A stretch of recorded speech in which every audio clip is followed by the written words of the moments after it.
On first inspection, you might think this is the perfectly normal but very exclusive Ferrari Roma Coupe, but take a little longer because you will see, in fact, this is the all-new, even more exclusive Ferrari Roma Spider. My name is Daniel Gardner and you're watching Chasing Cars, and today you join me in Sardinia to have a look at the very latest model from the Prancing Horse stable.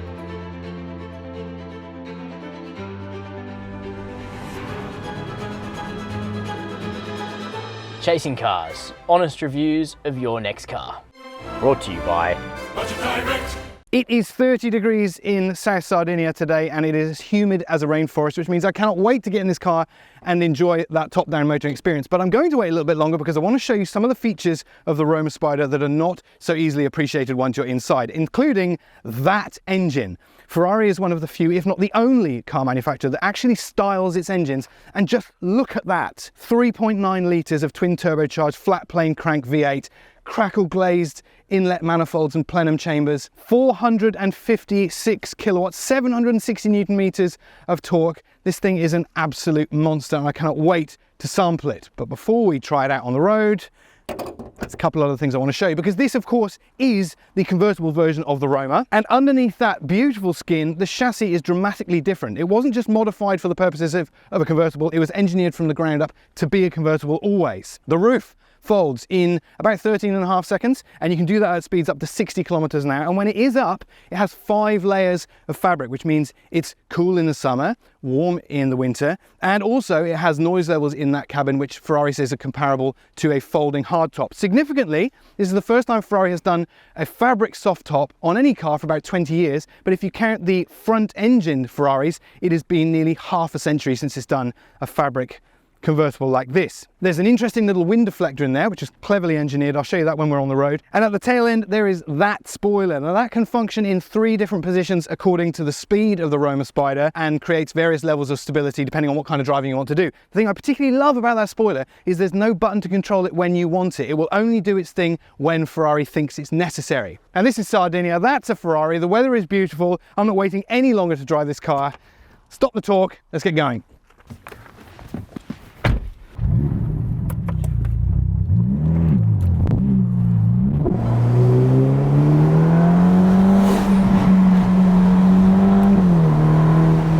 All that extra engineering work means the Spider manages to retain virtually all of the dynamic character and ability of the coupe.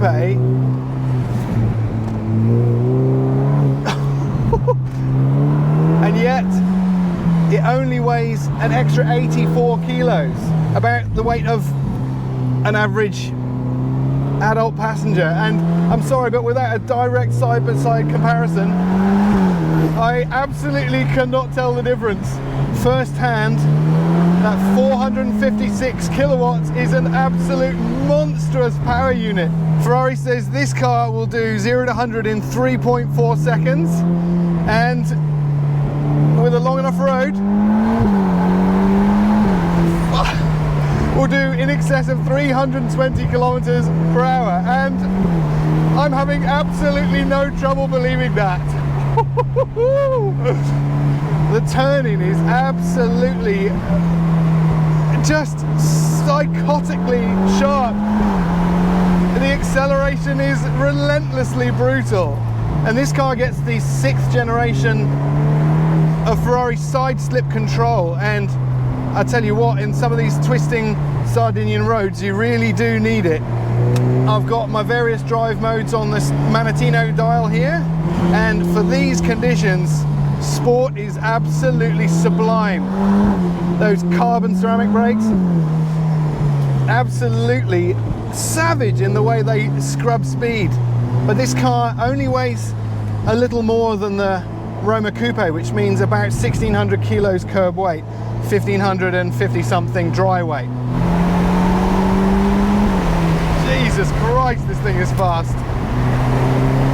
The handling is just so wonderfully balanced. I simply can't get my head around how that front to rear weight distribution has been so perfectly optimized. You turn into a corner and that front end is beautifully responsive, and then The tail end just responds really nicely with just dialing in the power nice and gently. I've got an 8-speed dual clutch automatic transmission, which is almost identical to the unit in the Ferrari SF90, apart from, of course, that car has no reverse gear, it has electric motors. This one does have a reverse gear. Other than that, you get the same brutally fast and aggressive dual clutch transmission. Oh, just gorgeous. Oh my God. And then there's that engine. Whoa. I mean, this thing gathers speed like it's fallen off a cliff. Hopefully I don't actually do that today.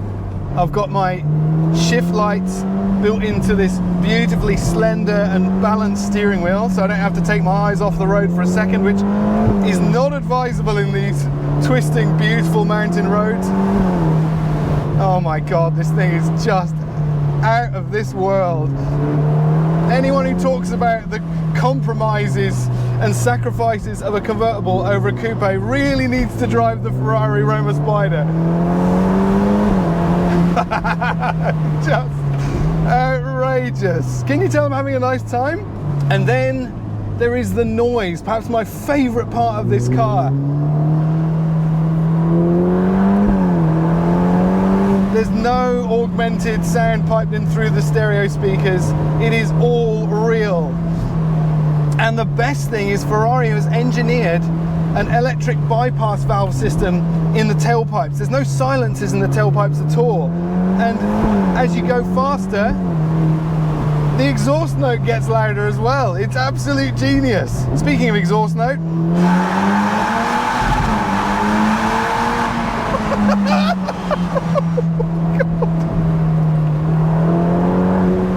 oh, someone's gonna have to drag me away from this car, kicking and screaming, because I'm never ever giving it back.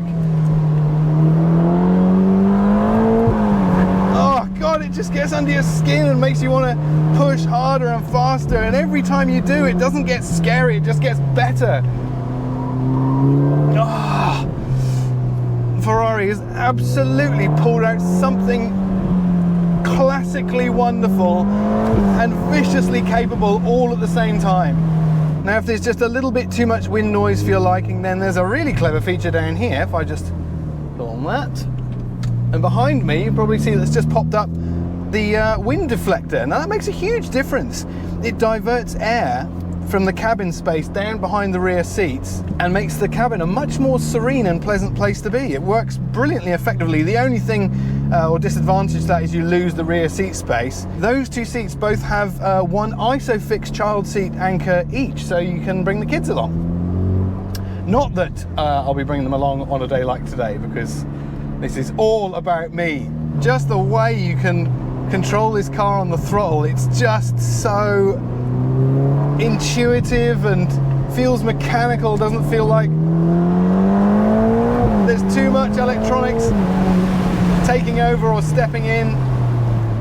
The essence of Ferrari's electronic stability control system is it allows you to have as much talent as you've got, and as soon as you run out, you don't spear off into the trees, it'll step in and help you out. And that is what makes this car so unbelievably accessible. Its performance is really usable, especially you have some of the best roads I've ever driven in my entire life. So as you can probably tell, I quite like the Ferrari Roma Spider. So let's come to the price. When this car touches down in Australia in the second half of 2024, it will cost $520,300, which makes it about $110,000 more than the Ferrari Roma Coupe. So is it worth it? Well, I'm afraid today, while I'm driving a convertible Ferrari in the late Italian summer, perfect balmy day on some of the best driving roads I've ever experienced, today I'm afraid you're not going to get an unbiased opinion out of me.